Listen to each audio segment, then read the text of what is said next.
welcome. We're going to present a software that we developed today. My name is Viola, this is my colleague Raphael, and we work together at the AI lab at Umweltbundesamt, that's the German Environment Agency. In the AI lab, we have different projects with government agencies where we help them with digitalization, for example, or AI or data projects. To start off, I have a small riddle for you. So I want you to find the one spectrum here that stands out. We see background data here, but there's one spectrum with a small isotopic signal of cobalt-60, and maybe you can just shout in the line and the column where you see more than just the background noise.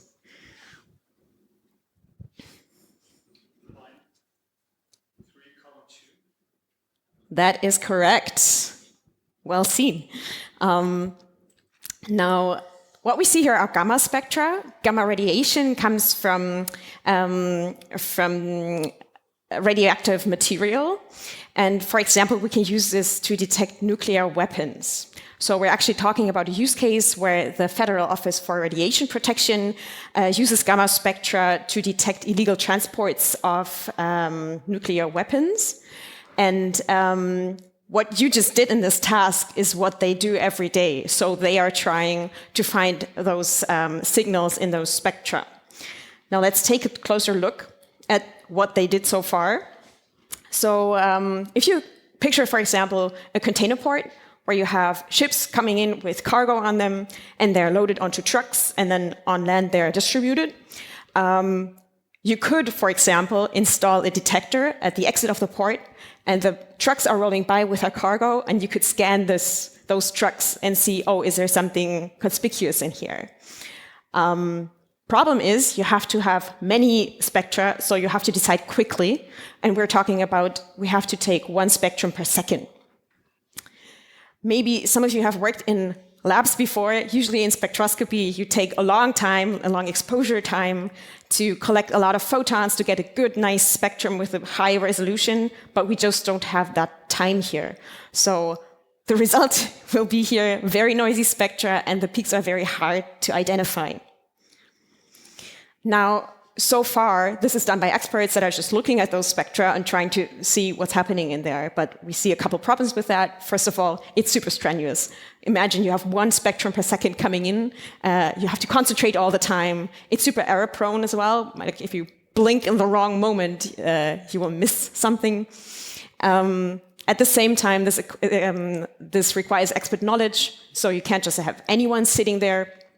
And at last, this emergency case, so the case that somebody's trying to smuggle nuclear weapons, doesn't happen every day, or I guess not even every month. So a person has to concentrate all the time, whereas it's never happening. So all of this kind of screams for this task to be automated. So our goals were to have an algorithm that's able to classify the spectra. So we want to predict the labels. And it must be possible for both single and multi-label spectra. So for pure substances, but also for mixtures of substances. Second, we want to denoise our spectra, so remove the noise. So in case an expert looks at it and double checks, it's easier to identify. And third, we want to identify outlier spectra. So the model has to be capable to see, oh, do I even know this type of spectrum? Or like, have I seen this in my training? Or is this totally unknown for me? So we developed GammaFlow, that stands for Guided Analysis of Multi-Label Spectra by Matrix Factorization for Lightweight and Operational Workflows. It took me quite some time to come up with this acronym, but I want to emphasize this aspect of this lightweight model here. Because, of course, you could say, oh, we're throwing a neural network at it, but we're dealing with a computer that's in a laboratory, so it's a very shitty hardware that we're talking about, and it has to be very fast, this model. So instead, we opted for a fast mathematical model. To be honest, I wouldn't even say that this is AI. It's more like in the field of machine learning. And I want to present how this model works. So here on the left, you see a couple different spectra. you have 5 different isotopes. That's barium, cobalt, cesium, europium, and then the last one is just pure background. And for each isotope, we have different measurements. So one line is one measurement. And the x-axis would be energy channels, so we have different energies, and the y-axis are counts, so the intensity of the spectrum.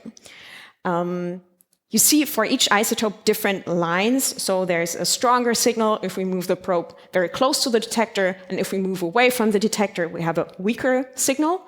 But you see that those lines kind of always behave in the same way. So if one peak grows, the other one grows with it, kind of.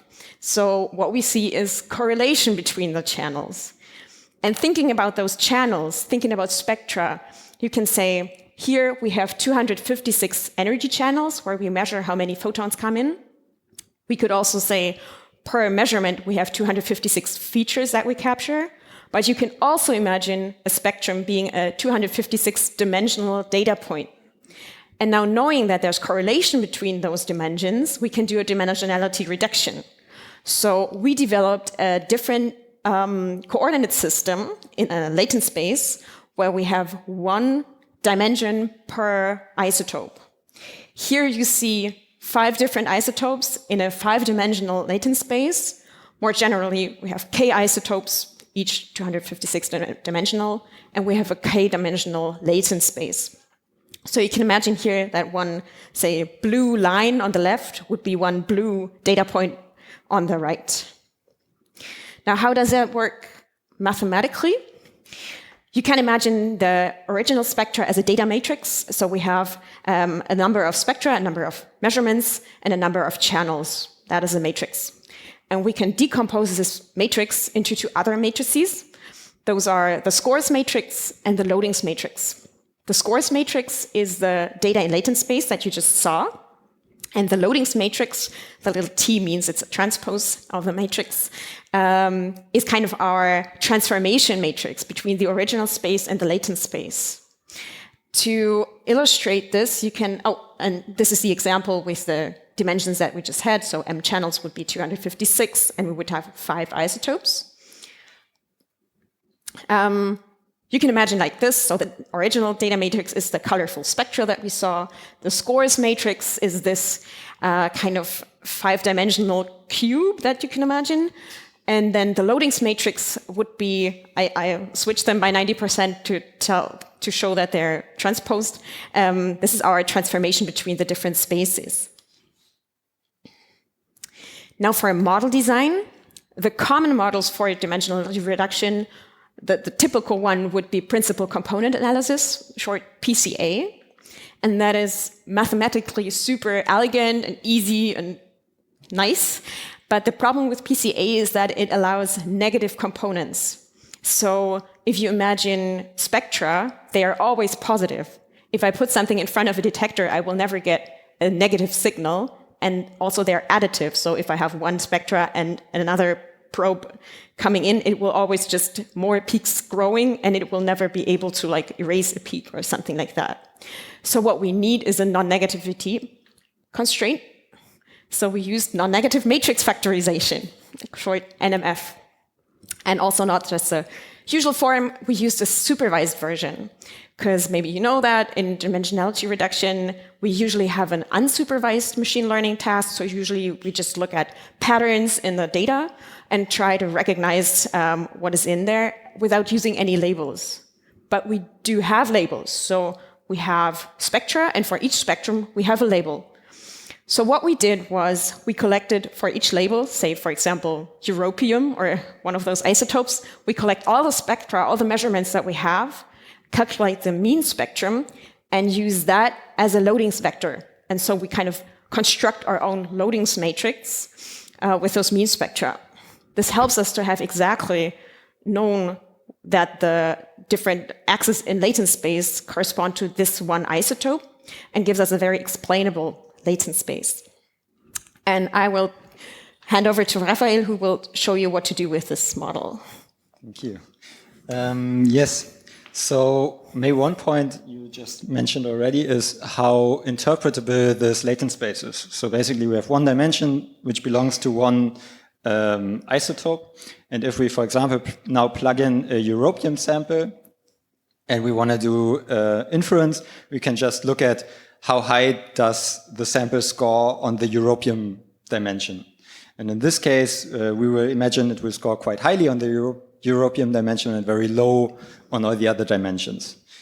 Now, if you did single label classification, you could just pick the largest number and say, okay, this is europium, but we want to do also multi-label classification. So instead we pick a threshold and say everything that is above the threshold is probably in our sample, which has a nice effect that if we look at a combination of, in this case, a europium and a cobalt sample, and we look at it in our latent space, it behaves exactly how we would expect it to behave. So it scores highly on the europium and the cobalt dimensions and lowly on all the other dimensions. You not only get the two labels, you also get the share in the data of each of the labels.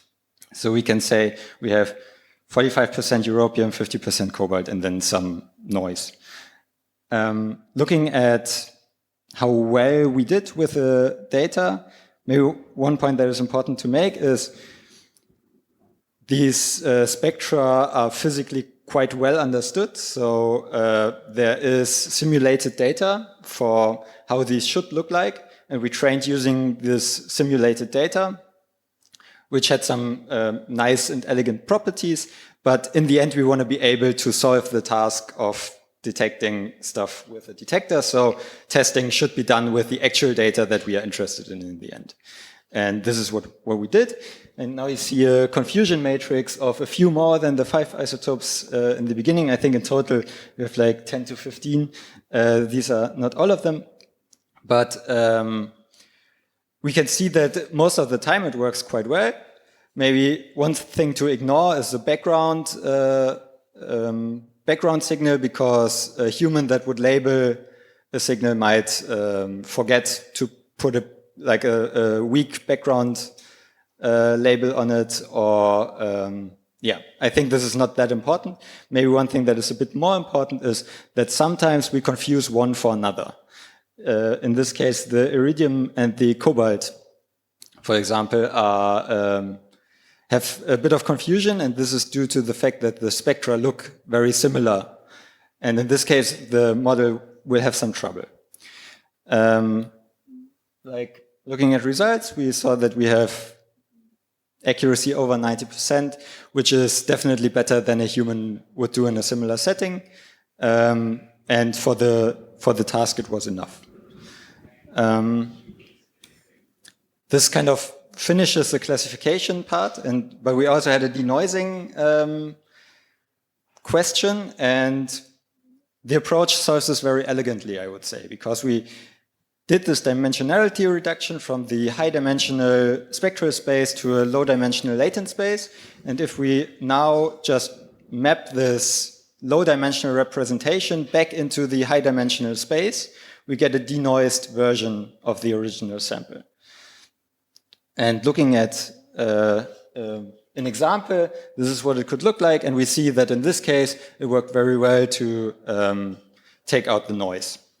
Looking at a different example, it didn't work at all, which is a bit due to the fact that we took out the cobalt training data and then tried to predict a cobalt sample.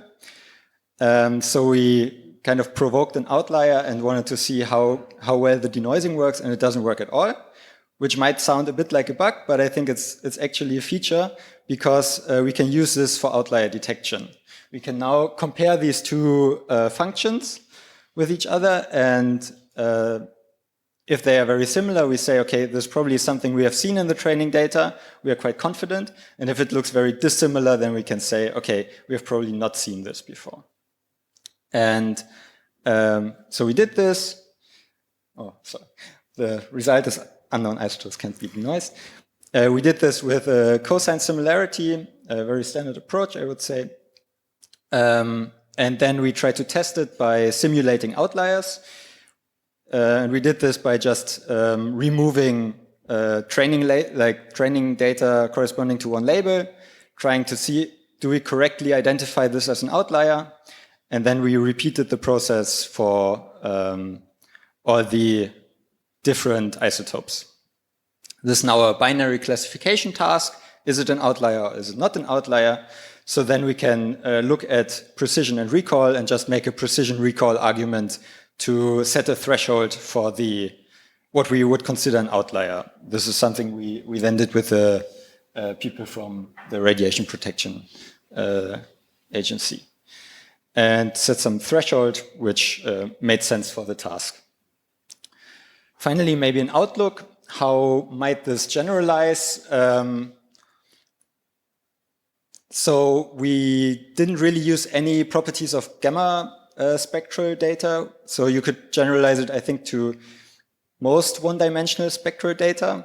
We have a bunch of environment examples here. I think two problems to keep in mind is, one, if you try to classify a lot of classes, it will probably not work. And two, if you have classes which look extremely similar, then it will, I mean, every classification algorithm will struggle if the data looks very similar, but this one will struggle particularly. So yes, this is the example. We have a software publication in the works. The code is on open code, and I'm happy to hear your questions.